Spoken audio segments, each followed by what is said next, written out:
Hello friends, आप लोग कैसे हैं? उम्मीद करता हूँ आप लोग स्वस्थ होंगे, अच्छे से होंगे। आपकी पढ़ाई बहुत अच्छी चल रही है।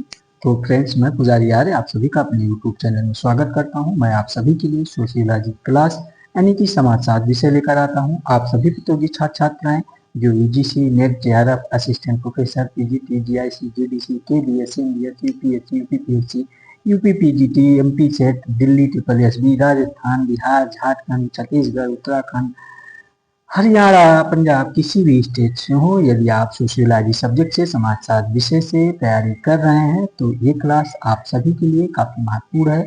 आने वाली परीक्षाओं में आप सभी के लिए उपयोगी साबित होगा।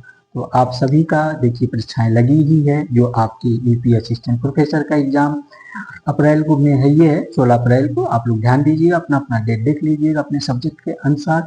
और आप सभी का यूपी, पीजीटी, टीजीटी का मई जून में एग्जाम लगे हुए हैं, तो आपके पास में बहुत कम है। आप इधर बिहार का जो फार्म डाले हैं, इधर एमपी असिस्टेंट प्रोफेसर के बच्चे हैं, इधर हरियाणा, दिल्ली, जो भी है जिसका भी परीक्षाएं लगे हुए हैं। खासकर यूपी का तो जो बच्चे हैं यूपी वाले आपके असिस्टेंट प्रोफेसर और टीजीटी, पीजीटी वाले, वो विशेष रूप से इस क्लास को ध्यान दें, क्योंकि यहाँ से आने वाली परीक्षाओं में जो भी आपकी परीक्षाएं हैं सोशियोलॉजी से काफी सहयोग प्राप्त हो सकता है। तो ये क्लास आप लोग जरूर देखिए। आपके पास समय कम है तो आइए क्लास की शुरुआत करते हैं और देखते हैं क्लास में क्या है आज आप सभी के लिए। तो ये देखिए, मैं हर चीज आपको बताते हुए चलता हूँ, कोई चीज ऐसा नहीं है जो आपसे छिपी हुई हो। तो देखते हैं आज प्रश्न नंबर 1 आप सभी के लिए क्या कह रहा है। आज ये जो प्रश्न मैं लेकर आया हूँ, तो कुछ हमारे प्रतियोगी छात्र छात्राओं का मांग था कि सर एक्सप्लेन करा दिया करिए कुछ पेपर, और कुछ जो है क्लास जो प्रैक्टिस सेट होता है, कुछ क्लास आप एक्सप्लेन करा दिया करिए, कुछ क्लास ऑनलाइन भी करा दिया करिए। तो मैं आप सभी को ध्यान में रखते हुए जो है ये क्लास देखिए एक्सप्लेन के साथ, यानी व्याख्यात्मक सहित है। अगली क्लास आपका जो रहेगा वो फटाफट पे रहेगा, ठीक है। फटाफट 50 क्वेश्चन का रहेगा। ये 50 क्वेश्चन से कुछ कम है, लेकिन ये काफी क्लास जो है महत्वपूर्ण है, क्योंकि आप लोग देख ही रहे होंगे इस एक्सप्लेन जब मैं कराता हूँ, एक क्वेश्चन से आपके कई क्वेश्चन निकल के आते हैं। तो ये मत देखिएगा कि आपका कि अगर 25 क्वेश्चन, 30 क्वेश्चन, आपका 30 क्वेश्चन है तो इसमें समय आपका लगभग 1 घंटा लग जाता है, क्योंकि एक्सप्लेन कराने में थोड़ा सा समय लगता ही लगता है, क्योंकि एक क्वेश्चन को विस्तार करने में वहां से कई प्रश्न बन जाते हैं, ठीक है। तो आइए देखते हैं आपका आज प्रश्न नंबर 1 क्या कह रहा है। आप लोग जो है क्लास शुरू करने से पहले क्लास शेयर कर दीजिए, लाइक कर दीजिए प्यारा सा एक, और क्लास के अंत में कमेंट जरूर किया कीजिए, और चैनल पे जो नए जुड़े हैं वो लोग चैनल को सब्सक्राइब कर लें। तो प्रश्न नंबर 1 क्या कह रहा है, कॉपी पेन लेके बैठ जाइए, इंपॉर्टेंट चीज को नोट करते चलिएगा। प्रश्न उत्तर नंबर 1 आपका ध्यान दीजिए, कह रहा है निम्नलिखित में से कौन सा क्रम संस्था के विकास को सर्वोत्तम रूप से निरूपित करता है। ये निम्नलिखित में से कौन सा क्रम संख्या ये संस्था के विकास को सर्वोत्तम रूप से निरूपित करता है, यही ना कह रहा है। तो आपका ऑप्शन ए कह रहा प्रथा, लोकाचार, जनरीत एवं संस्था। बी कह रहा है जनरीत, लोकाचार, प्रथा एवं संस्था। सी कह रहा है जनरीत, प्रथा, लोकाचार एवं संस्था। और डी कह रहा है आपका लोकाचार, जनरीत, प्रथा एवं संस्था। तो इसमें से आंसर क्या हो जाएगा, प्रश्नानुसार आप लोग ध्यान दीजिएगा, क्योंकि प्रश्न कह रहा है ना कि निम्नलिखित में से कौन सा क्रम संस्था के विकास को सर्वोत्तम रूप से निरूपित करता है, ये चीज ध्यान दीजिएगा। तो इसमें आपका ऑप्शन सी हो जाएगा। ध्यान दीजिए, ऑप्शन सी। कैसे ऑप्शन सी हो जाएगा, क्योंकि ये ऑप्शन सी इसलिए होगा कि जो जनरीत है, प्रथा, लोकाचार एवं संस्था है, क्योंकि आपके जो ये अमेरिकी समाजशास्त्री हैं एक, उनका क्या नाम है आप लोग जान रहे हैं, W.G. समनर, जो इनकी पुस्तक है फोकवेज, यानी कि जिसको जनरीत यहाँ कहते हैं फोकवेज। इसमें इन्होंने संस्था के विकास को बहुत स्पष्ट रूप से वर्णन किया कर रखा आपने। और समनर महोदय कहते हैं कि संस्था का विकास एकाएक नहीं होता, ये मतलब इसका विकास धीरे धीरे होता है इनका। जैसे समूह में विभिन्न व्यक्तियों की अंतःक्रियाएं होती रहती हैं, यानी क्रिया करते रहते हैं समूह के लोग, उसी अनुसार जो है संस्था का विकास होता रहता है। जैसे इन्होंने बता रखा है, जो क्रम अपना बता रखा है संस्था का, आप लोग नोट करना चाहें नोट करेंगे।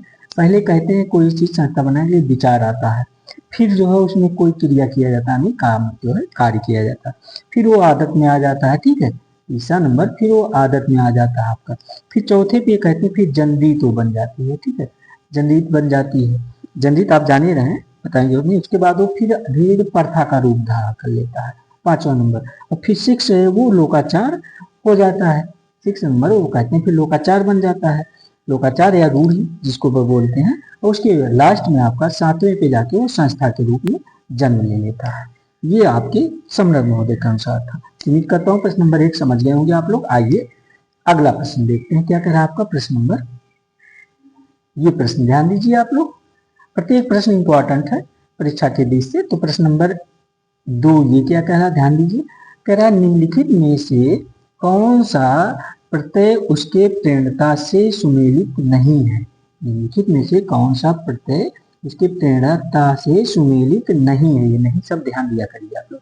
तो ऑप्शन ए कह रहा है क्या कह रहा है, मार्फोजेनेसिस एंड मार्फोइटेटिक्स। तो ये आचार्य का बता रहा है, ठीक है। और ऑप्शन बी कह रहा है आपका social statics and social dynamics, Auguste Comte महोदय का बता रहा है। ऑप्शन सी कह रहा लेजर क्लास विवलन का बता रहा है। डी कह रहा पावर लीग टॉम बोटोमोर का। तो इसका आंसर क्या हो जाएगा प्रश्न नंबर 2 का, क्योंकि इसमें कह रहा ना कि निम्नलिखित में से कौन सा इसमें सुमेलित नहीं है जो प्रत्यय को लेकर है। तो इसका देखिए आप लोग ध्यान दीजिएगा सही से। मार्फोजेनेसिस एंड मार्फो क्या है, मार्फोजेनेसिस, ये देखिए ये मार्फो जो जेनेसिस लिखा नहीं, मार्फो नहीं, ये मोर्फो है एंड मोर्फो, ये देखिए सही लिखा है, ठीक है, ये सही लिखा है मोर्फोजेनेटिक्स। तो आर्चर का ये आपका सही है, ठीक है, ये सही सुमेलित है ऑप्शन है। Social statics and social dynamics आपका ये भी अगस्त कामत महोदय का है, ये भी आपका सही सुमेलित है ऑप्शन बी भी, ठीक है। और ऑप्शन सी लेजर क्लास, ये आप सभी को पता है ये बेवलन महोदय का है ही। तो ऑप्शन बता डी पावर एलीट। तो ये जो पावर एलीट है ये टॉम बोटोमोर दे रहा है, तो ये टॉम बोटोमोर का आपका नहीं, ठीक है। तो इस हिसाब से इसका आंसर आपका ऑप्शन डी हो जाएगा। अगर टॉम बोटोमोर का नहीं है ये पावर एलीट, फिर किसका हो जाएगा ये भी तो पता चले। तो ये आप लोग पावर एलीट की प्रेरणा टॉम बोटोमोर नहीं है, इसके जो है आपके समरर डब्ल्यू ये सी डब्ल्यू मिर्च महोदय, समरर नहीं सॉरी सी डब्ल्यू मिर्च महोदय इसके, ठीक है, आप लोग नोट कर लीजिएगा। इसके पावर एलीट के मिर्च महोदय हैं। ये आपके मिर्च जो है सन 1956 में इनकी जो पुस्तक आई थी ये द पावर एलीट, इसमें ये अमेरिकी समाजशास्त्री तो ही है, जाने रहे इनको। इसमें इन्होंने 3 प्रकार का इसका विभाजन कर रखा है, जिसको कहते हैं ये शक्ति अभिजन यानी पावर एलीट। और अगला बताते हैं आर्थिक अभिजन और सैन्य अभिजन और राजनीतिक अभिजन, जो इसमें इन्होंने बांट रखा है, ठीक है। और लेजर क्लास की अवधारणा जो है आपका टी बेवलन महोदय का है, ये ऑप्शन सी जो आपका हो जाएगा लेजर क्लास, ये टी बेवलन महोदय का है। क्योंकि लेजर क्लास मतलब आप लोग जान ही रहे ना विलासी वर्ग होता है, जो इनकी अवधारणा है, इनकी पुस्तक है आपकी किसका, टी बेवलन का the theory of leisure classes, इसी में इन्होंने पूरा बता रखा है। और ये जो अगस्त कामत महोदय हैं social statics and social dynamics, option B, इनको तो आप सभी लोग जान रहे हैं, आपके काफ़ी इंपॉर्टेंट थिंकर हैं, जो है इनको अच्छे से पढ़ लीजिएगा। जो सोशल स्टेटिक्स यानी कि सामाजिक स्थिति और समाज में स्थित पक्ष और सामाजिक संरचना तथा उसके विभिन्न अंतर संबंधित जो भाग जो पारस्परिक संबंधों का अध्ययन इन्होंने कर रखा है, ठीक है। उसी में इन्होंने सोशल डायनेमिक्स यानी सामाजिक गतिकी और सामाजिक स्थिति की बात कर रखी है अपने जो है। और जो सोशल डायनेमिक्स का इनका मुख्य लक्ष्य है आपके अगस्त कामत महोदय का, ये ऐतिहासिक परिवर्तन एवं नियमों की खोज करने की बातें करते हैं। तो उम्मीद करता हूँ ये भी प्रश्न आप समझ गए होंगे। आइए अगला प्रश्न देखते हैं थोड़ा सा, क्योंकि काफी टाइम भी अगर हो जाएगा तो क्लास 1 घंटे से ज्यादा चली जाएगी तो मजा नहीं आएगा। आइए देखते हैं प्रश्न नंबर 3। प्रश्न उत्तर नंबर 3 आपका क्या कह रहा है, ध्यान दीजिएगा। 3 नंबर कह रहा निम्नलिखित में से कौन सा कथन संस्कृत का अर्थ बोध कराता है। तो कौन सा कथन संस्कृत का अर्थ बोध कराता है, आप लोग ध्यान दीजिए। ऑप्शन ए कह रहा है आपका ब्रह्मांड की संपूर्णता, ये ऑप्शन ए कह रहा है। बी कह रहा है संपूर्ण प्राकृतिक एवं सामाजिक विरासत। सी कह रहा भौतिक एवं अभौतिक वस्तुएं। और डी कह रहा संपूर्ण मानव कृतियों की समग्रता। तो इसका आंसर क्या हो जाएगा आप लोग बताइए प्रश्न नंबर 3 का। तो इसका आंसर आपका ऑप्शन डी हो जाएगा। नोट कर लीजिएगा, ऑप्शन डी क्या है आपका, संपूर्ण मानव कृतियों की समग्रता। ठीक है, क्योंकि प्रश्नानुसार देखिए संपूर्ण मानव कृतियों की समग्रता संस्कृत की विशेषता है। क्योंकि आपके जो ये सोशियोलॉजिस्ट है रॉबर्ट बी स्टीड महोदय, ये कहते हैं संस्कृत वह संपूर्ण जटिलता है जिसमें वे सभी वस्तुएं सम्मिलित है जिन पर हम विचार करते हैं, कार्य करते हैं और जो है समाज के सदस्य होने के नाते अपने पास जो है उसे रखते हैं। ठीक है, ये और जो अगले एक थिंकर आपके हैं एमजे हर्शकोविच, ये संस्कृत पर्यावरण का मानव निर्मित भाग है ये कहते हैं। इसी को देखिए कह रहे हैं संस्कृत जो है जो अर्थ का वो करा रहा है, ये आपके हर्शकोविच महोदय कहते हैं संस्कृत पर्यावरण का मानव निर्मित भाग है। जो मैं बता रहा हूँ ना, ये किसने कहा, ये किसकी अवधारणा, संस्कृत पर्यावरण का मानव निर्मित भाग है, तो हर्शकोविच का है। ये सब प्रश्न बन रहा है इसलिए मैं बता रहा हूँ, ये मत सोचिएगा इधर उधर की चीजें। अगला जो है देखिए मनुष्य महोदय, इसी कहते हैं संस्कृत मनुष्य की कीर्त है तथा एक साधन है। ये कहते हैं, कौन कहते हैं आपके, मनुष्य महोदय कहते हैं।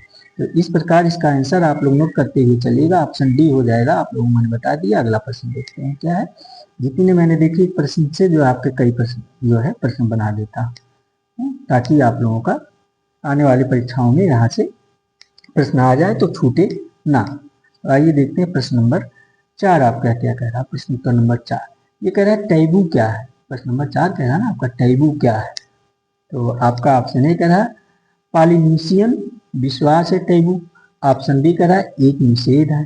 ऑप्शन सी कह रहा है धार्मिक व्यक्तियों का जो है धार्मिक व्यक्तियों द्वारा पहना हुआ अनुष्ठानिक चिन्ह है टैबू ये कह रहा। ऑप्शन डी कह रहा संबंधियों के मध्य परिहार।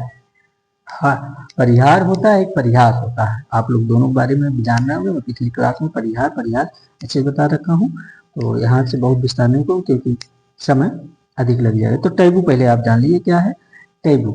तो इसका अर्थ जो है आंसर आपका ऑप्शन बी हो जाएगा, नोट कर लीजिएगा। फिर जानिए टैबू क्या है। ऑप्शन बी क्या है, एक निषेध, इसको नोट कर लीजिए। ठीक है, टैबू क्या है। टैबू का व्यवहारिक अर्थ अगर देखा जाए व्यवहार रूप से तो ये संबंधित पवित्र निषेधों से, तो पवित्र वस्तु जिसके निषेध है, यह एक कठोर सामाजिक नियम का योर संकेत देता है और जो कुछ वस्तुएं व्यक्तियों और व्यवहारों को निषेध की श्रेणी में रखकर उनके उल्लंघन पर समूह अथवा समाज द्वारा दंड की व्यवस्था करता है। यानी कि जिसको आप निकटा अभिगम निषेध कहते हैं। और इसका उदाहरण आप ले लीजिए, समझ जाएंगे जो है जैसे सार्वभौमिक रूप से जिसके अनुसार निकटा संबंधियों में विवाह वर्जित है। यानी कि निकटाभिगम क्या होता है, टैबू क्या है, एक सामाजिक प्रथा के अनुसार निषेध है। जैसे कि समाज में क्या है, भाई बहन की शादी नहीं हो सकती है। ठीक है, यानी निकटाभिगम अब से यानी कि मान्यता, कानूनी मान्यता एक तरह के भाई बहन में विवाह नहीं हो सकती है। ठीक है, तो इसी तरह टैबू शब्द जो आपका आया ये अंग्रेजी भाषा टैबू शब्द जो है या क्या कहते हैं पोलिनेशियन, माइक्रोनेशिया और मलेनेशिया के टैबू शब्द से मिलता जुलता ये है। ठीक है, और यह अंग्रेजी भाषा का शब्द नहीं है। ऐसा मत मानिएगा कि टैबू जो है अंग्रेजी भाषा का शब्द है, क्योंकि ये पूछा जाता है क्या टैबू किस भाषा का शब्द है, तो उसमें दिया रहेगा तो अंग्रेजी भाषा का नहीं, ये पोलिनेशिया, माइक्रोनेशिया और मलेनेशिया के टैबू शब्द से मिलता जुलता है। और जो आपके कैप्टन कुक थे, इन्होंने जनजातियों के अध्ययन में जब किया था कौन, कैप्टन कुक महोदय, जब जनजातियों के अध्ययन कर रहे थे उसी समय इस शब्द का इन्होंने प्रयोग किया था, टैबू शब्द का। ये नोट कर लीजिएगा आप लोग। आइए देखते हैं अगला प्रश्न। प्रश्न नंबर 5 क्या कह रहा है आप लोगों का, ये प्रश्न उत्तर नंबर 5 ध्यान दीजिएगा। प्रश्न नंबर 5 क्या कह रहा है। प्रश्न उत्तर नंबर 5 कह रहा है आपका ये द गोल्डन बॉय पुस्तक किसने लिखी है। ये पुस्तक जो है बार बार पूछा जाता है, आप सभी को पता है कि द गोल्डन बॉय पुस्तक किसने लिखी है। Option A sir James Frazer, Radcliffe Brown, Evans Pritchard, Karl Marx. तो आप सभी को पता है इसका आंसर जो है सर जेम्स फ्रेजर महोदय हो जाएंगे। ये गोल्डन बॉय पुस्तक जो है सर जेम्स फ्रेजर की है, क्योंकि ये पुस्तक जेम्स फ्रेजर ने जो इसमें लिख रखा है आप लोगों को पता है कि इसमें इन्होंने धर्म जादू टोना का बारे में बता रखा है, उसकी उत्पत्ति के बारे में बता रखा है। तो समाज में पहले जादू टोने का बहुत अधिक प्रचलन था, ठीक है। जैसे जैसे समाज जो है जादू टोने में क्या कहते हैं पढ़ा लिखा होने लगा और वैज्ञानिक रूप धारण करने लगा, तो अपना जो है जादू टोने से दूर होने लगा, ठीक है। और जो पहले पूजा शक्ति आराधना लोग करते थे, अब धीरे धीरे ये इससे दूरी बनाने लगे, ठीक है। और फ्रेजर महोदय कहते हैं विज्ञान की अवैध बहन कहा है। क्या? जादू को विज्ञान की अवैध बहन कहा है। ये नोट कर लीजिए, पूछा जाता है कि किसने कहा कि जादू को अवैध बहन है, तो ये आपका विज्ञान की अवैध बहन है जादू, ये किसने कहा है? तो सर जेम्स फ्रेजर महोदय ने कहा है, आप लोग नोट कर लीजिएगा, ठीक है। ये प्रश्न पूछा जाता है। आइए देखते हैं अगला प्रश्न क्या कह रहा है। प्रश्न उत्तर नंबर 6 नंबर आपका कह रहा है, नोट कर लीजिएगा, कह रहा है कि मैक्स वेबर की भांति व्याख्यात्मक समाजशास्त्र को प्रतिपादित करने वाला विद्वान निम्न में से कौन है? मैक्स वेबर की भांति व्याख्यात्मक समाजशास्त्र को प्रतिपादित करने वाला विद्वान निम्न में से कौन है? तो आपका ऑप्शन ए कह रहा है Blau, B Mead, C Berger, D Alfred Schutz है, पीटर वर्जर है और जॉर्ज हर्बर्ट मीड हो गए और ब्लाउ हो गए, ठीक है। तो आप लोग बताइए इसका आंसर क्या हो जाएगा। जो मैक्स वेबर के अनुसार ये करते हैं, तो इसका आंसर आप लोग नोट कर लीजिएगा, अल्फ्रेड शूड हो जाएंगे आपकी, ये ऑप्शन डी, ठीक है। इन्होंने ही मैक्स वेबर के इसमें, क्योंकि मैक्स वेबर को पकड़ के चल रहे हैं ना, इनके अनुसार से कौन जो है इनकी भाग व्याख्यात्मक समाजशास्त्र को प्रतिपादित करने का काम किया है। तो ये आपके मैक्स वेबर जो इनका इंटरप्रेटिव फादर ऑफ सोशियोलॉजी इन्हें कहा जाता है, आप लोग जान ही रहे हैं।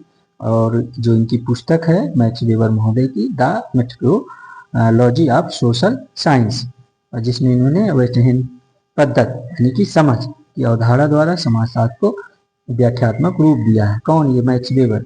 तो इन्हीं वेबर की इसी समझ को, जिसको वेबर को अंडरस्टैंडिंग यानी इसी समझ को अंडरस्टैंडिंग जिसको कह सकते हैं आप, को जो है दो भागों में बांट रखा है। एक विवरणात्मक समझ जिसको जो है डिस्क्रिप्टिव अंडरस्टैंडिंग कहेंगे आप, और दूसरा व्याख्यात्मक समझ एक्सप्लेनेटरी अंडरस्टैंडिंग कहेंगे, ठीक है। और अल्फ्रेड शूड महोदय की जो पुस्तक है the phenomenology of the social world, ये बहुत फेमस है, नोट कर लीजिए इनकी पुस्तक द फेनोमेनोलॉजी, ठीक है। में वेबर की इसी अवधारणा का इन्होंने विस्तार किया है अल्फ्रेड शूड महोदय। और अल्फ्रेड शूड जो है दो प्रकार का मोटिवेट बताए हैं, क्या क्या? एक विकास मोटिवेट और दूसरा इंडोर टू मोटिवेट, ठीक है। तो इसको नोट कर लीजिएगा आप लोग। और अगला प्रश्न देख लेते हैं क्या है।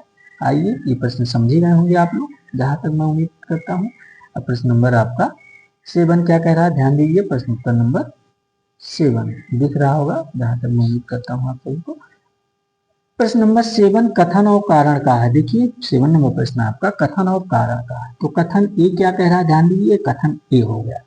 ये कह रहा है कि एकाकी व्यक्ति और व्यक्ति विहीन समाज दोनों गुप्त छलावा है। यही कह रहा है। अगर देखा जाए एकाकी व्यक्ति मतलब अकेला रहने वाला, है ना, और व्यक्ति विहीन समाज दोनों गुप्त छलावा है। सही बात है, एकाकी व्यक्ति व्यक्ति विहीन समाज गुप्त छलावा है, ये तो माना जाए, ये तो आपका सही दिख रहा है। कारण आर देखते हैं क्या कह रहा है आपका। कारण आर ध्यान दीजिए आप लोग, कारण आर क्या कह रहा है, ये कह रहा है समाज की साविदृष्टि प्रमाणित करती है कि व्यक्ति और समाज आवश्यक रूप से परस्पर संबंधित हैं। कह रहा समाज की साविदृष्टि से प्रमाणित करती है कि व्यक्ति और समाज अत्यावश्यक रूप से परस्पर संबंधित होते हैं। ये भी आपका सही लग रहा। और तो इसका आंसर देखते हैं, कूट के अनुसार सही आंसर देना है आपको। तो आर कह रहा आपका ए आर दोनों सही और आर ए की सही व्याख्या है। ऑप्शन ए कह रहा है। बी कह रहा ए आर दोनों सही है परंतु आर ए की सही व्याख्या नहीं है। ए सही परंतु आर गलत, और बी ए गलत परंतु आर सही है। तो इसका आंसर क्या हो जाएगा?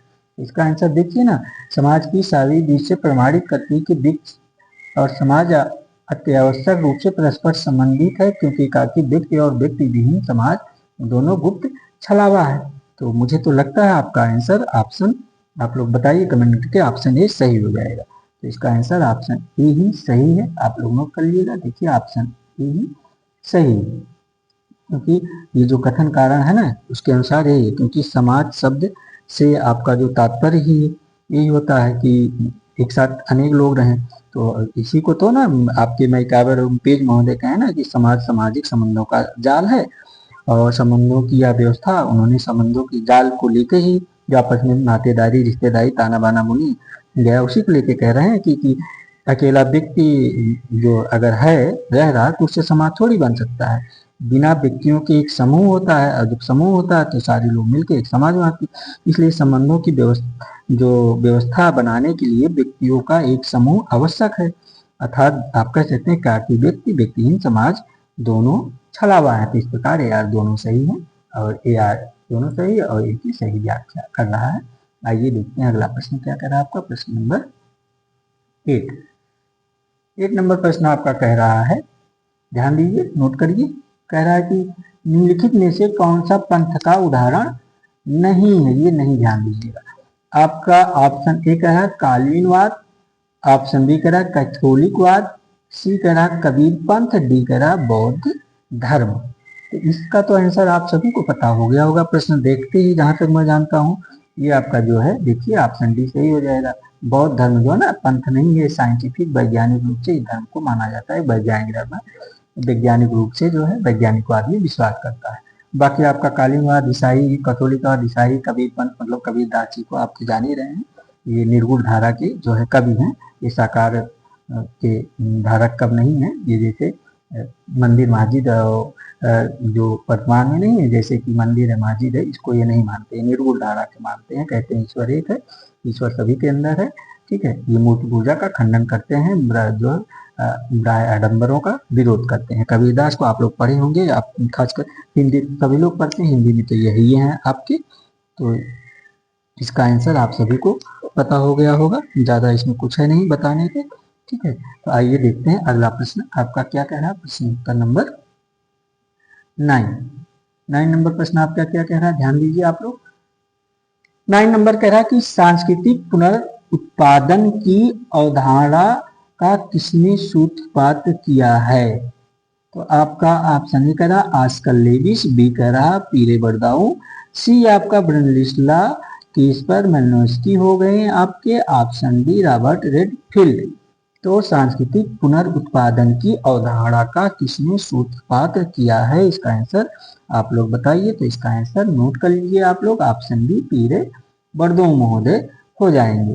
ठीक है, इसका आंसर आपका, क्योंकि ये जो प्रश्न कह रहा आपका सांस्कृतिक पुनरुत्पादन, जो सांस्कृतिक पुनरुत्पादन की अवधारणा आपके जो ब्रिटिश समाजशास्त्री हैं पीरे बर्दो, जो 1973 में, नोट कर लिए, सन 1973 में इन्होंने इस अवधारणा का प्रतिपादन किया, और शिक्षा के प्रकार के संबंध में इन्होंने बता रखा। और शिक्षा कहते हैं, शिक्षा के मतलब शिक्षा प्रभुत्व वर्ग की संस्कृति के पुनरुत्पादन का कार्य करती है। किसका? प्रभुत्व के संस्कृति की, जिससे इस वर्ग का प्रभुत्व बना रह सके। और आपके आजकल लेडीज जो आपका हो गए, ये ऑप्शन ये, ठीक है, ऑप्शन ए। इसके बारे में ये आजकल लेविस महोदय जो हैं आपकी गरीबी की संस्कृति यानी कल्चर ऑफ पॉवर्टी की बातें करते हैं। ये गरीबी की संस्कृति किसकी अवधारणा, ये पूछा जाता है, आप लोग नोट कर लीजिए, आजकल लेविस महोदय का। आइए अगला प्रश्न देख लेते हैं, नहीं तो काफी टाइम हो जाएगा। आइए प्रश्न उत्तर नंबर 10 देखते हैं क्या कह रहा है। प्रश्न उत्तर नंबर 10 आपका, ये 10 नंबर आपका कह रहा है सत्य शोधक समाज की स्थापना किसने किया है। तो आप सभी को इसका आंसर पता है कि ऑप्शन ए कह रहा है ई रामास्वामी नायकर, बी कह रहा Jyotiba Phule, C MG. Ramachandran, D doctor BR. Ambedkar. तो इसका आंसर आप सभी को पता होना चाहिए, और पता क्या है आप सभी को, इसका आंसर आपका ऑप्शन बी हो जाएंगे।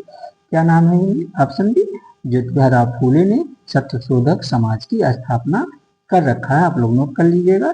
ठीक है, क्योंकि ये आपके ज्योतिबा फूले ये पुणे के थे, आज जान ही रहे हैं। ये साधारण रूप से जो जातियों में उस समय ब्राह्य आडम्बर था, जो ब्राह्मणों के इनके अनुसार आपके फूले के अनुसार ब्राह्मणों के अत्याचारों, जो उसमें अत्याचार ब्राह्मणों के द्वारा छोटी जातियों को किया जा रहा था, उसी को लेके इन्होंने सत्यशोधक समाज की स्थापना सन 1873 में किया था। ठीक है, जिसमें इन्होंने निम्न जातियों तथा महिलाओं को लेके शिक्षा के लिए विद्यालय खोला। आप लोग जान ही रहे हैं, पहला विद्यालय जो है लड़कियों का खोलने वाले यही हैं, नोट कर लीजिएगा।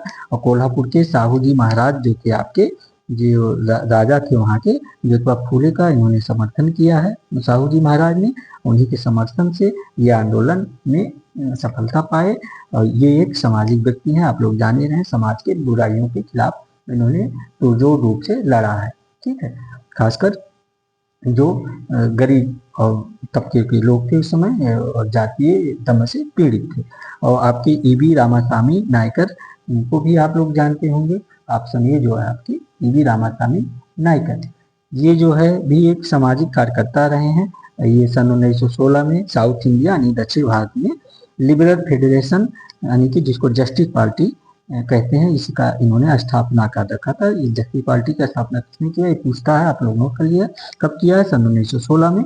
ठीक है, ये ईवी रामासामी नायकर ने, नायकर के नेतृत्व में ही तमिलनाडु में आत्मसम्मान आंदोलन भी चलाया गया था। आत्मसम्मान आंदोलन किसके नेतृत्व में चलाया गया था, ईवी रामासामी नायकर से। ये सब प्रश्न बन रहा है जो आप लोग कहते हैं कि मैं विस्तार करने में करें। देखिए क्वेश्चन से कई प्रश्न बन गया। आइए अगला प्रश्न देख लेते हैं। आपका प्रश्न नंबर 11 नंबर प्रश्न क्या कह रहा है, आप लोग ध्यान दीजिए। आपका 11 नंबर कह रहा, निम्नलिखित में से कौन सा सामाजिक संस्था के अर्थबोध से संबंधित है। निम्नलिखित में से कौन सा सामाजिक संस्था के अर्थबोध से संबंधित है। तो आपका ऑप्शन ए कह रहा कार्य विद्या, बी कह रहा संबंधों का स्थापित प्रारूप, सी कह रहा कार्य प्रणाली के प्रतिष्ठित यानी कि स्थापित स्वरूप एवं दशाएं, डी कह रहा मानव संबंधों के स्वीकृत स्वरूप, ये आपका डी कह रहा। तो प्रश्न नंबर 11 का आंसर बताइए क्या हो जाएगा। आप लोग फटाफट जो है इसका आंसर दीजिए, क्योंकि देखिए प्रश्नानुसार कह रहा ना कि निम्नलिखित में से कौन सा सामाजिक संस्था के अर्थ बोध से संबंधित है। तो आपका ऑप्शन सी हो जाए, कार्य प्रणाली के प्रतिष्ठित स्वरूप एवं दशाएं हो जाएंगे। ठीक है, तो ये क्या है ऑप्शन, कौन सा, ऑप्शन सी है। नोट कर लीजिएगा ऑप्शन सी आप लोग इसको, क्योंकि ये सब प्रश्न इंपॉर्टेंट है, पूछे जा रहे हैं बार बार। कार्य प्रणाली यानी कि आप लोग जान ही रहे हैं प्रतिष्ठित स्वरूप की दशाएं, जो एक संस्कृत का अर्थबोध कराती है। आपके माइकाबर होम पेज जान ही रहे हैं, जो इनकी पुस्तक है सोसाइटी, इसमें इन्होंने सामूहिक क्रिया की विशेषता बताई है। और कार्य प्रणाली के बारे में जो है स्थापित स्वरूप और दशाओं को जो संस्था कहते हैं, ये आपके माइकाबर होम पेज नोट कर लीजिएगा। ये कहते हैं प्रत्येक संगठन कुछ मान्यता प्राप्त एवं स्थापित नियमों, प्रथाओं और रीतियों पर आधारित होता है। जितने भी संगठन है उनका कोई ना कोई जो है नियम कानून होता है, और इन प्रथाओं एवं नियमों को संस्था कहा जाता है, ये आप सभी को पता है। और ये कार्य प्रणाली के जो प्रकार हैं जो समाज में स्वीकृत किया जाता है, जो व्यक्तियों द्वारा एवं समूहों के मध्य संबंधियों का विनिमय करते हैं, यानी आदान प्रदान लेन देन करते हैं। उम्मीद करता हूँ ये प्रश्न आप सामाजिक संस्था का अर्थ का बहुत संबंध क्या है आप लोग समझ गए होंगे। अगला प्रश्न देख लेते हैं। प्रश्न नंबर 12 क्या कह रहा है आपका, प्रश्न उत्तर नंबर 12 नोट करते चलिए। कह रहा है कि the coming of post industrial society, ये the coming of post industrial society ये पुस्तक है, ये लेखक कौन है। तो आपका ऑप्शन ए कह रहा है डेनियल बेल, बी रॉल्फ डेनरडार्फ, सी एटोजियोनी, डी रेमंड एरा। इसका आंसर क्या हो जाएगा, the coming of post industrial society जो पुस्तक है इसके लेखक कौन है। तो आप लोग बताइए। तो इसका लेखक आपका डेनियल बेल महोदय हो जाएंगे। नोट कर लिए कौन है आप, ऑप्शन ए डेनियल बेल। ठीक है, नोट करते हुए आप लोग चलिएगा। और उम्मीद करता हूँ कॉपी पेन लेके बैठे होंगे, क्योंकि the coming of post industrial society की जो ये अमेरिकन समाजशास्त्री हैं आपके डेनियल बेल, ये 1973 में इस पुस्तक की इन्होंने लिखा था। ठीक है, और डेनियल बेल के बारे में जान ही रहे हैं, ये उत्तर औद्योगिक समाज की अवधारणा इन्होंने दे रखा है। नोट कर लीजिएगा, उत्तर औद्योगिक समाज की अवधारणा किसकी है, डेनियल बेल महोदय की। क्योंकि उत्तर औद्योगिक समाज से जो आपका तात्पर्य क्या है, ऐसे समाज से जहाँ केंद्रीय महत्व के रूप में संपत्ति धन संपदा का स्थान ज्ञान ले लेता है। वहाँ धन का तथा संपदा का महत्व नहीं रह रहता, वहाँ ज्ञान का महत्व ज्यादा है। यही सत्ता शक्ति और सामाजिक गतिशीलता का मुख्य स्रोत वर्तमान में बनता जा रहा है। यह उत्तर औद्योगिक समाज की अवधारणा है डेनियल बेल की। उम्मीद करता हूँ समझ गए होंगे। आइए अगला प्रश्न देख लेते हैं। प्रश्न नंबर 13 आपका क्या कह रहा है। 13 नंबर प्रश्न आपका कह रहा है निम्नलिखित में से कौन सी विशेषताएं आधुनिक औद्योगिक समाज की है। नोट करिए निम्नलिखित में से कौन सी विशेषताएं आधुनिक औद्योगिक समाज की है। तो आपका ऑप्शन कह रहा है सामूहिकात्मकता, बी कह रहा है क्षीण सामूहिक चेतना, सी केवल ए सही है और बी ए और बी दोनों सही है। थोड़ा सा कॉमन सेंस लगाएंगे तो इस प्रश्न का आंसर आप लोग गलत नहीं कर देंगे, क्योंकि प्रश्न कह रहा है ना निम्नलिखित में से कौन सी विशेषताएं आधुनिक औद्योगिक समाज की है। आप लोग ध्यान दीजिएगा, तो इसका आंसर क्या हो जाएगा आप लोग बताइए। तो इसका आंसर देखिए आपका ऑप्शन डी हो जाएगा, ए और बी दोनों सही है। आपका नोट कर लीजिएगा, ये भी सही है, सामूहिक एकात्मकता सामूहिक चेतना है। तो इस प्रकार इसका आंसर आपका जो है ए और बी दोनों सही है, आंसर आपका डी हो जाएगा। नोट करते हुए आप लोग चलिए इसको, ठीक है, क्योंकि थोड़ा सा देख लीजिए, जो शारीरिक तथा यांत्रिक एकात्मता की अवधारणा किसकी है, इमाइल दुर्खी महोदय की। नोट कर लीजिएगा। और शारीरिक एकात्मता की व्यवस्था में श्रम विभाजन एवं विशेषीकरण के रूप में व्यक्ति अपना अलग अलग कार्य करते हुए भी कार्यों के अंतर्निर्भर प्रतिकरण एक दूसरे से जुड़े रहते हैं। ठीक है, उम्मीद करता हूँ अगला प्रश्न देखिए, क्योंकि टाइम बहुत हो जाएगा। आइए प्रश्न नंबर 14 देखते हैं क्या कह रहा है आपका प्रश्न नंबर 14।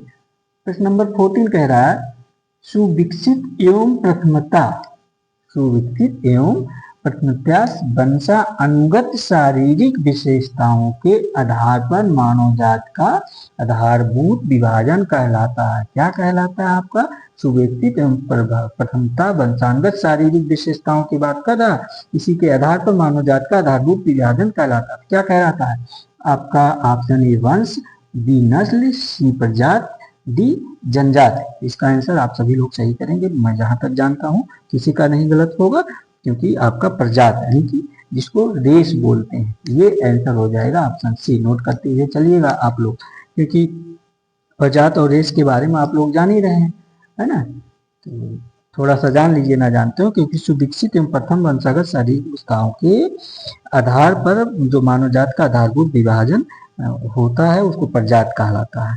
ये विशेषताएं एक समूह में दीर्घकालिक तक विवाह संबंध करने तथा प्रजनन द्वारा जो नियमित रूप से एक पीढ़ी से दूसरी पीढ़ी में संचरण की प्रक्रिया चलती रहती है। और प्रजात शब्द का सर्वप्रथम प्रयोग जो है आपके अंग्रेजी भाषा में रेस से यानी 16वीं शताब्दी में व्यक्तियों के ऐसे वर्ग से लिया गया जिनकी समान विशेषताओं को किसी पूर्वज के साथ संबंधित किया जा सके। ये जनजात परिवारों अथवा परिवार समूहों का ऐसा संकलन है जिसका एक समान नाम, विशिष्ट भाषा, समाज व्यवस्था, संस्कृति और उत्पत्ति संबंधी एक पूरा कथा होती है, जो कि निश्चित भौगोलिक क्षेत्र में निवास करती है। ठीक है, प्रश्न ये समझ गए होंगे प्रजात यानी रेस किसे कहते हैं, ये किसकी अवधारणा है। आइए देखते हैं आपका अगला प्रश्न, प्रश्न नंबर 15 नंबर प्रश्न क्या कह रहा है, ध्यान 15 नंबर प्रश्न आपका कह रहा है निम्नलिखित में से किसने गेमेनसाफ्ट एवं गैसलसाफ्ट का वर्गीकरण यानी दे रखा है, वर्गीकरण इसका प्रतिपादित कर रखा है। तो ऑप्शन ए किंग्सले डेविस, इसका आंसर आप सभी को पता होगा, B GC. Holmes, C George Simmel, D फर्नाडी, ये फर्नेट टानिज यानी ये टानिज महोदय हो जाएंगे आपका। इसका आंसर बताइए, आप लोग क्लियर करिए आप लोग भी थोड़ा सा, तो इसका आंसर आपका टानिज महोदय हो जाएंगे। नोट कर लीजिएगा, ऑप्शन डी सही हो जाएगा। गेमल साफ्ट और गेसल साफ्ट की बात यही करते हैं आपके टानिज महोदय। गेसल साफ्ट गेमल साफ्ट क्या होता है ये आपको पता होगा, जो है जो इनकी पुस्तक है टानिज महोदय की गेमल साफ्ट एंड गेसल साफ्ट, जो 1887 में आई थी, ये जर्मन भाषा में है। ठीक है, और गेसल साफ्ट गेमल साफ्ट समाज और समुदाय से संबंधित है, आप लोग जान रहे हैं। अगला प्रश्न देख लेते हैं इसलिए फटाफट आपका।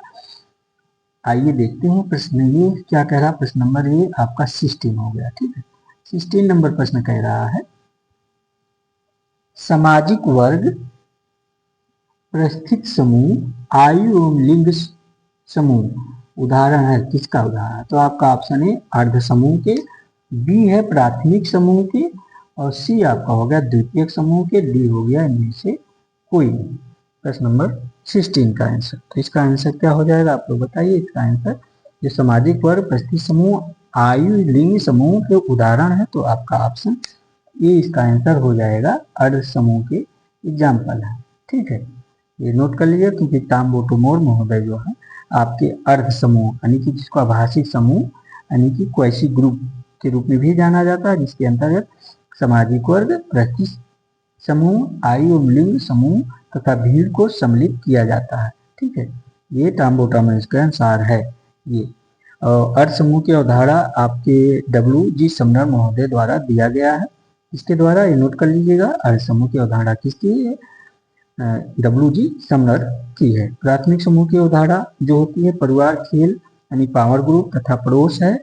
इस प्रकार की द्वितीयक समूह के उदाहरण समुदाय, राष्ट्र, वर्ग, राजनीतिक दल, श्रमिक संगठन, आर्थिक, स्कूल, कॉलेज आते हैं द्वितीयक जो है समूह के रूप में। ठीक है, और प्रथम समूह के रूप में जो पास, पड़ोस, परिवार, घर, खेल कूद ये आता है। आप लोग नोट कर लीजिएगा। उम्मीद करता हूँ ये प्रश्न समझ गए होंगे। आइए देखते हैं इसका आंसर। आप लोग नोट ही कर लिए, ऑप्शन ए हो जाए, इसका आंसर ऑप्शन ए हो जाएगा। ठीक है, आइए अगला प्रश्न देखते हैं।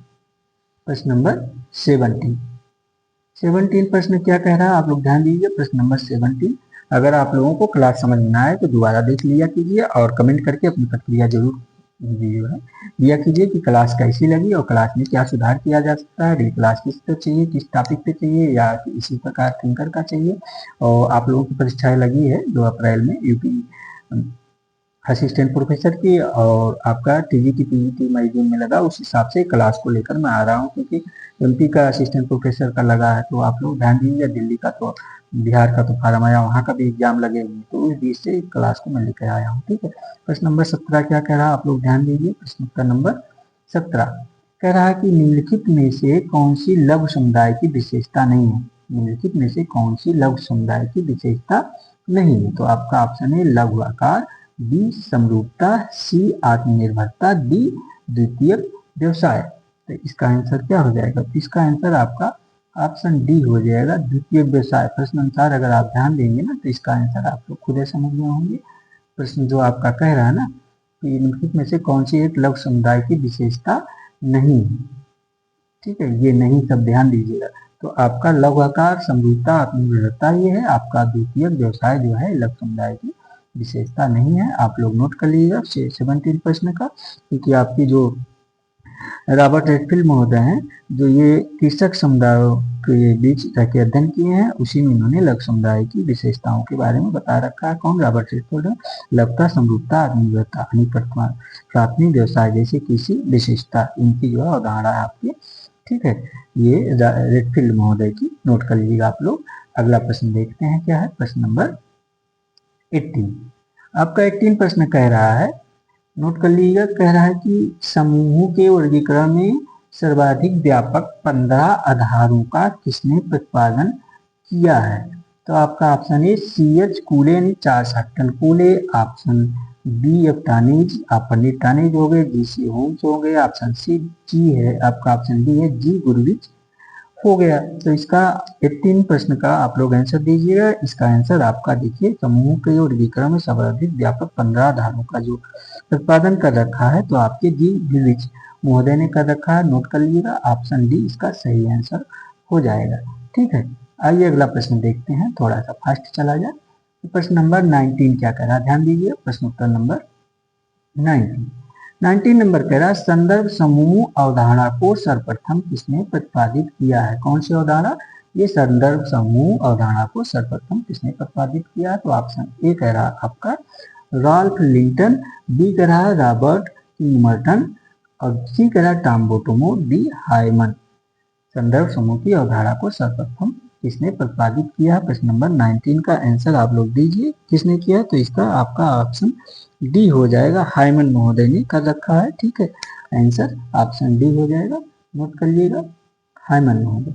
क्योंकि आपके जो संदर्भ समूह की अवधारणा का प्रतिपादन हर्बर्ट हाइमन ने सन 1942 में जो उनकी लेख आई थी एक द साइकोलॉजी ऑफ स्टेटस, ठीक है, उसी में इन्होंने मर्टन ने इसी को बहुत विस्तृत रूप से व्याख्या कर रखा है।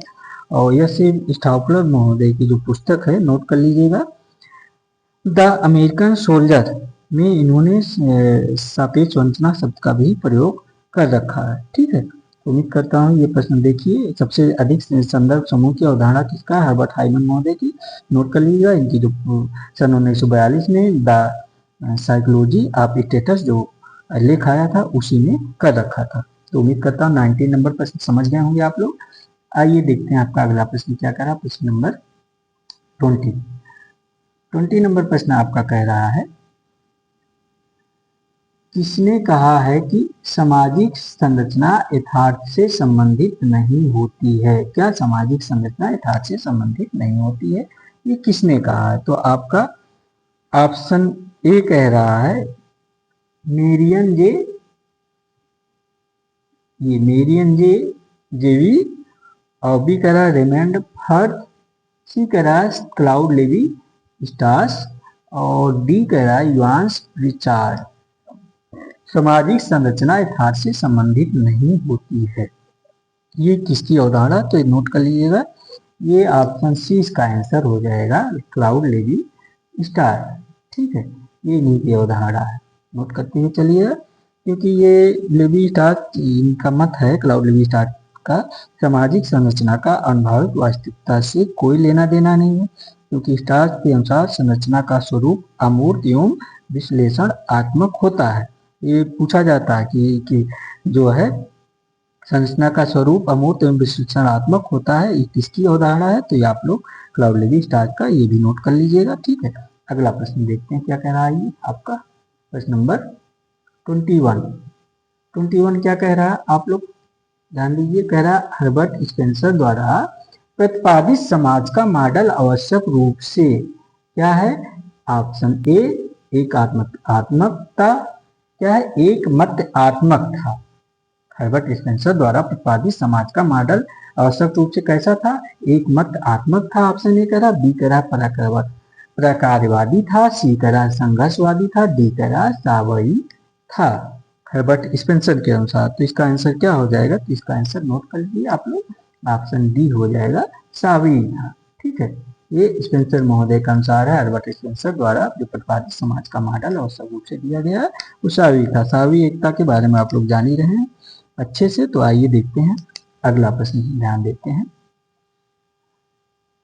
प्रश्न नंबर 20 क्या कह रहा है? ये 20 नंबर प्रश्न आपका कह रहा है, नोट करते हुए चलिए, कह रहा है रेसर्स, क्या है? Racers and culture of India नामक पुस्तक के लेखक कौन है? ये जो पुस्तक है रेसर्च एंड कल्चर ऑफ इंडिया, इस पुस्तक के लेखक कौन है? आप लोग बताइए इस पुस्तक के लेखक कौन है? तो आपका ऑप्शन जो दे रखा है एलपी विद्यार्थी, ऑप्शन ए एलपी विद्यार्थी, और बी है डीएन मजूमदार, सी है डीजे मंडेलबॉम, और डी है इनके बोस, यानी कि निर्मल कुमार बोस। तो इसका आंसर आपका क्या हो जाएगा? ये धीरेन्द्र नाथ मजूमदार, ऑप्शन बी। ठीक है, इस पुस्तक के लेखक जो है आपके डीएन मजूमदार हो जाएंगे। Research and culture of India नामक पुस्तक के लेखक ही हो जाएंगे। इनकी जो ये पुस्तक है नॉर्मली डीएन मजूमदार की जो इम्पोर्टेंट पुस्तक है, नोट कर लीजिए आप लोग, बार बार पूछा जाता है। Research and culture of Indian है। दूसरी पुस्तक इनकी जो है क्या है? The matrix of Indian culture, ये पुस्तक बहुत पूछा जाता है, नोट कर लीजिएगा। और आपके जो एलपी विद्यार्थी हैं, देखिए सभी थिंकर इंपॉर्टेंट है, यहाँ से प्रश्न बन रहा है, ठीक है आजकल, तो इसको नोट करिए। जैसे एलपी विद्यार्थी महोदय हैं, इनकी जो पुस्तक है the secret complex in Hindu गया, एलपी विद्यार्थी का नोट कर लीजिएगा। अगली पुस्तक इनकी the tribal culture of India, ठीक है, ये जो पुस्तक है the tribal culture of India, ये एलपी विद्यार्थी महोदय, इसको एक थिंकर थे बीके राय महोदय, दोनों लोग उनके साथ मिलके यानी दोनों लोगों ने लिखा है। ये पुस्तक पूछी जाती है एलपी विद्यार्थी, the tribal culture of India किसके साथ इस पुस्तक को मिलकर लिखा था? तो बीके राय महोदय हो गए, ठीक है। और आपके जो ये मंडेलबाम महोदय हो गए, डीजे मंडेलबाम, ये भी इंपॉर्टेंट थिंकर है, यहाँ से भी प्रश्न बन रहा है। इनकी जो पुस्तक है नोट कर लीजिए। इनकी पहली पुस्तक है population problem in India and Pakistan. Mandelbaum की जो पुस्तक है population problem in India and Pakistan, note कर लीजिएगा। आपका अगली पुस्तक इन्हीं की क्या है? प्लेंडरी इन कोटा सोसाइटी, क्या है? प्लेंडरी इन कोटा सोसाइटी। अगली पुस्तक इनकी है, मंडेलबाम के बारे में बता रहा हूँ, नोट कर लीजिए, फैमिली इन इंडिया, ये सभी पुस्तक देखिए पूछी जाती है। और आपके इनके बोस यानी निर्मल कुमार बोस जो हैं, ये भी यहाँ से भी प्रश्न बन रहा है, ये भी पूछे जाते हैं। Culture and society in India पुस्तक ये इनकी है, निर्मल कुमार बोस की culture and society in India पुस्तक। तो उम्मीद करता हूँ ये देखिए मैं जो इम्पोर्टेंट पुस्तक थी इन लोगों के बता दिया। ठीक है, इम्पोर्टेंट प्रश्न था, वहां से प्रश्न जो है बन रहा था आपका काफी प्रश्न। तो आइए देखते हैं प्रश्न नंबर 23 क्या कह रहा है। ये प्रश्न उत्तर नंबर 23 नोट कर लीजिए। ये कह रहा है निम्नलिखित में से कौन सा एक सही नहीं सुमेलित है। ठीक है, पहचान का सही उत्तर का चयन करें। तो आपका ऑप्शन ए क्या कह रहा है, ध्यान दीजिए आप लोग। ऑप्शन ए कह रहा है इंडियन विलेज, यही कह रहा है ना option A Indian village. Doctor B R Ambedkar का बता रहा है आपका इंडियन विलेज। तो इसका आंसर क्या हो जाएगा, आप लोग ये सुमेलित है। ठीक है, Indian village doctor B R Ambedkar का बता रहा, बी कह रहा है इंडिया विलेज एम श्रीनिवासन का, और सी कह रहा है विलेज इंडिया माइकल मैरियट का, और डी कह रहा है राजस्थान विलेज ब्रिज राज चौहान का। तो ये राजस्थान विलेज ब्रिज राज चौहान का ये है, आप सभी को पता है जो है, तो आप लोग ध्यान दीजिएगा। देखिए थोड़ा सा ध्यान दीजिए, आपका ये राजस्थान विलेज ये ब्रिजराज चौहान का है, ये तो सही हो गया आपका। और विलेज इंडिया माइकिल मैरियट का ये भी सही है आपका। और India village M N Srinivasan महोदय का ये भी सही है। Indian village doctor B R Ambedkar का थोड़ी है यार, इंडियन विलेज आपका। तो ये फिर किसका हो जाएगा, अगर डॉक्टर बी आर अम्बेडकर का नहीं है इंडियन विलेज, तो ये आपका एस सी दुबे महोदय का है। ठीक है, ये आपका जो इंडियन विलेज है एस सी दुबे महोदय का, नोट कर लीजिए किसका, एस सी दुबे महोदय का। ठीक है, तो इसका आंसर यही हो जाएगा ऑप्शन ए, क्योंकि प्रश्न अनुसार यही कह रहा है ना इसमें से कौन सा सही नहीं सुमेलित है। तो आपका एस सी दुबे महोदय हो जाएंगे। डॉक्टर बी आर अम्बेडकर के बारे में जाने, यहाँ से काफी प्रश्न बनते हैं अम्बेडकर से, तो अम्बेडकर को आप लोग अच्छे से पढ़ लीजिएगा। ठीक है, क्योंकि हर परीक्षा में 2 से 6 क्वेश्चन के बीच में डॉक्टर बी आर अम्बेडकर का यूजीसी में जेआरएफ असिस्टेंट प्रोफेसर में खासकर बनते ही बनते हैं। ठीक है, 2% लेके 6% तक जो है कोई ना कोई प्रश्न बनते ही हैं, आप लोग अच्छे से पढ़ लीजिएगा। ये जैसे अम्बेडकर क्या है, दामोक नायक है, और जनता है, बहिष्कृत भारत है, द प्रॉब्लम ऑफ रूपी यानी कि रूपी की समस्या, जात का विनाश, बुद्धा या कार्ल मार्क्स, जो वेटिंग कार, वीजा।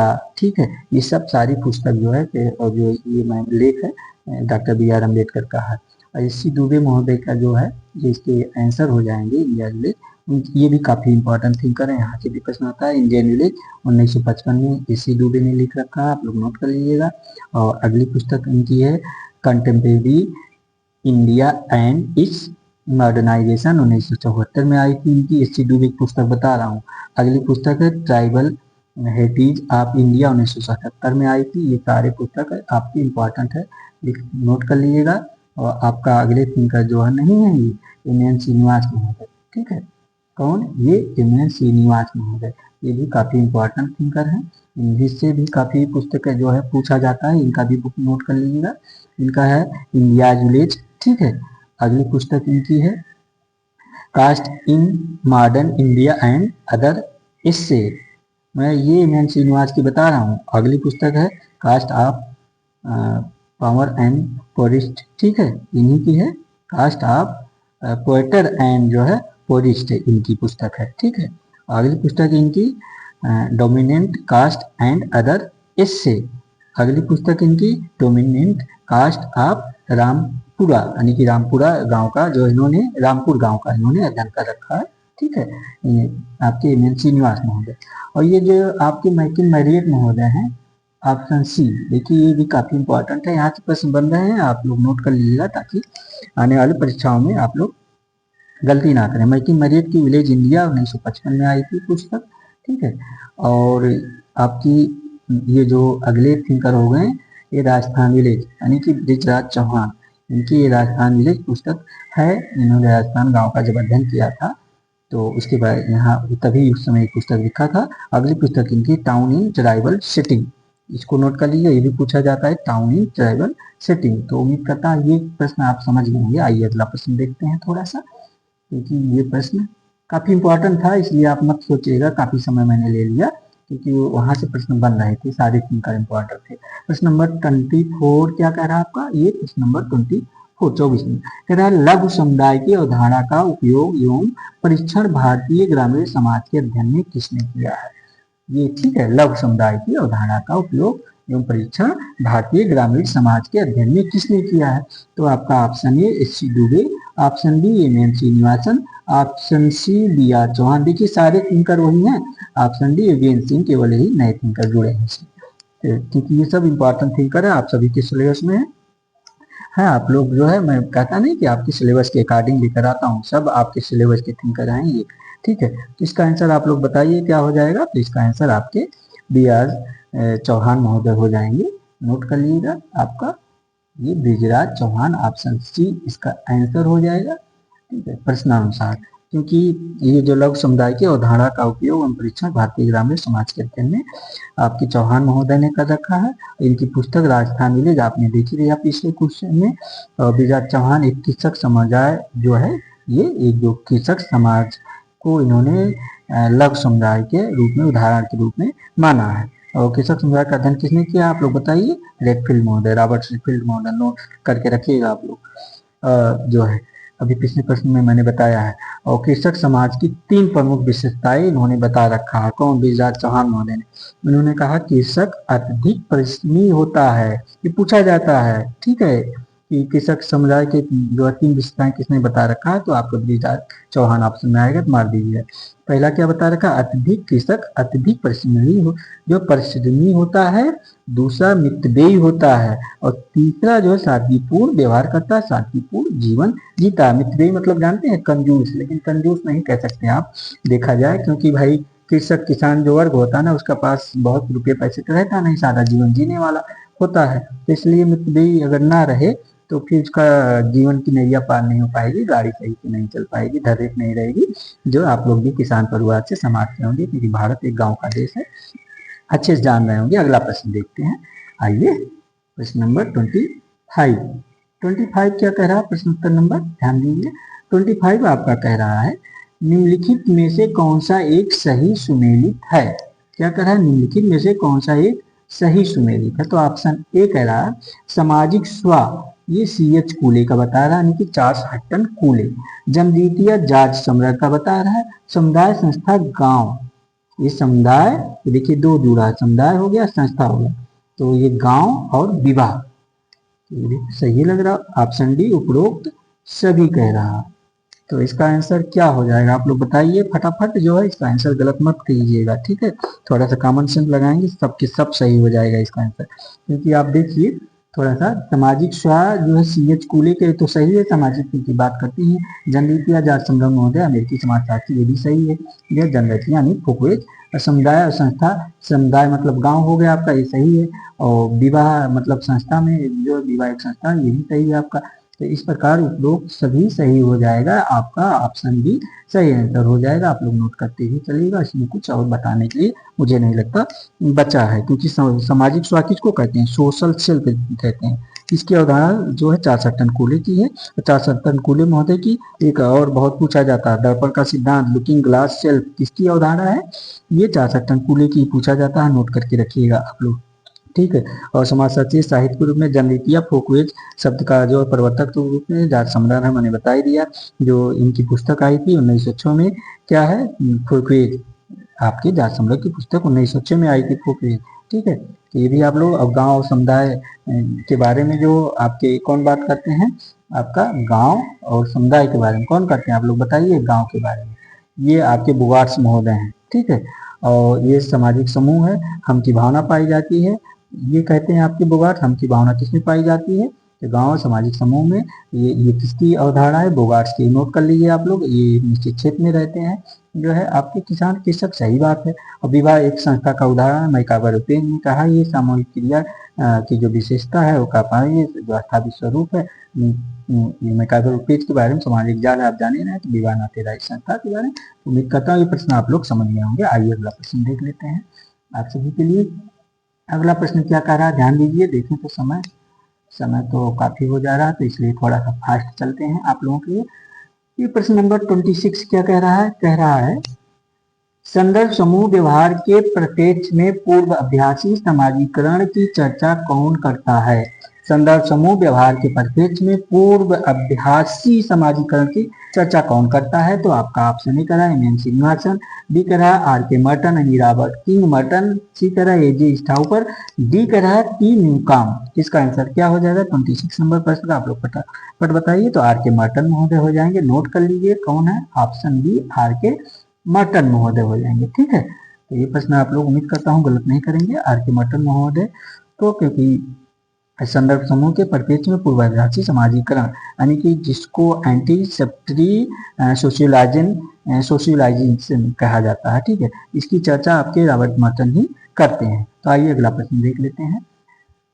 प्रश्न नंबर 27 क्या कह रहा है? क्योंकि समय ज्यादा हो जाएगा तो मजा नहीं आएगा, आप लोग कहेंगे एडवांटेज क्लास ज्यादा हो गई और प्रश्न कम है। तो आइए देखते हैं प्रश्न नंबर 27 क्या कह रहा है, नोट करते हैं। चलिए, निम्नलिखित में से किस एक ने परिमाण एवं घनत्व के अनुसार समाजों का वर्गीकरण किया है? किसके अनुसार? ये परिमाण एवं घनत्व के अनुसार। नोट कर लीजिएगा, आपका ऑप्शन है David Hardiman, B R E Park, C Emile Durkheim, D Peter एवं बर्गर या पीटर एवं बर्जर। ये जो है जी रहे ना, जी को जा भी पढ़ लेते हैं और गा भी पढ़ लेते हैं। कहीं पीटर एवं बर्जर लिखा रहेगा, कहीं कहीं बर्गर भी लिखा रहेगा। आप लोग ध्यान दीजिएगा, कंफ्यूज मत होइएगा इस चीज को लेकर। ठीक है, प्रश्न नंबर 27 क्या कह रहा है आपका? इसका आंसर क्या हो जाएगा आप लोग बताइए। प्रश्नानुसार परिमाण एवं घनत्व के ये अवधारणा किसकी है? तो इमाइल दुर्खिम महोदय का। नोट कर लीजिएगा आप लोग, इमाइल दुर्खिम महोदय। वैसे ये इंपॉर्टेंट थिंकर है, इसका आंसर आप लोग सही मारे होंगे, गलत नहीं करेंगे जहां तक मैं जानता हूँ। क्योंकि the social division of labour ये किसकी पुस्तक है? इमाइल दुर्खिम महोदय की, जिसमें इन्होंने समाज का श्रम विभाजन के रूप में विस्तार रूप से कर रखा और विकरण समाज को परमाणु घनत्व के आधार पर इन्होंने बंटवारा कर रखा। दुर्खिम के अनुसार कहते हैं जैसे जैसे समाजों का यानी परमाणु घनत्व यानी जनसंख्या का आकार एवं संख्या के बारे में बात कर रहे हैं, बढ़ता है, वैसे वैसे समाज सरल से जटिलता की ओर होता जाता है, जटिल हो जाता है। और दुर्खिम ने इसी आधार पर आंतरिक एवं शारीरिकता वाले समाज की चर्चा कर रखी है। ठीक है, आइए देखते हैं अगला प्रश्न। उम्मीद करता हूँ ये प्रश्न समझ गए होंगे। प्रश्न नंबर 28 क्या कह रहा है आपका? आइए 28 फटाफट करते हैं, देखते हैं 28 क्या कह रहा है। 28 कह रहा है निम्नलिखित में से कौन एक जनजातीय समाज से संबंधित नहीं है? ये नहीं सब ध्यान दीजिएगा।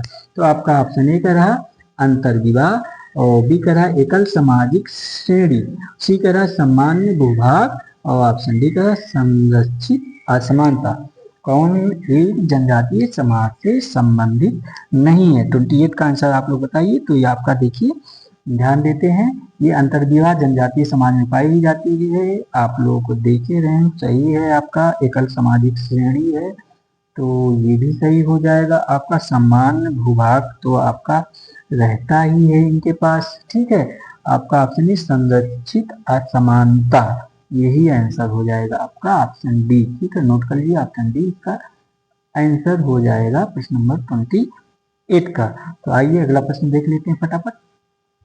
ये आज फ्रेंड देखिए आपका 28 यानी 28 प्रश्न उत्तरों की जो है इस क्रमबद्ध था। प्रश्न उत्तर 28 प्रश्न उत्तर थे जो आपका समाप्त हुआ। और आज की क्लास आप लोगों की कैसी लगी आप लोग कमेंट करके जरूर बताइएगा, अपनी प्रतिक्रिया जरूर दीजिएगा, क्योंकि आप लोगों के कमेंट की मुझे इंतजार रहता है, क्योंकि इससे मुझे पता चलता है कि क्लास आप लोगों को कैसी लगी है। तो इसलिए आप लोग एक जो है कमेंट जरूर किया कीजिए, और चैनल को जो सब्सक्राइब ना किए हों हमारे प्रिय प्रतियोगी छात्र छात्राएं या प्रिय छात्र छात्राएं, हमारे भैया बहनी दीदी बहनी जो भी हैं, भैया भाभी, आप लोग जो है प्रतियोगी छात्राएं जरूर सर चैनल को सब्सक्राइब कर लीजिए। मेरा आप सभी से रिक्वेस्ट है, ताकि जो है मैं आप सभी के लिए भी इसी प्रकार बना रहूं। ठीक है, तो आप सभी का बहुत बहुत धन्यवाद। Thank you very much, thank you for watching आप सभी फ्रेंड्स का।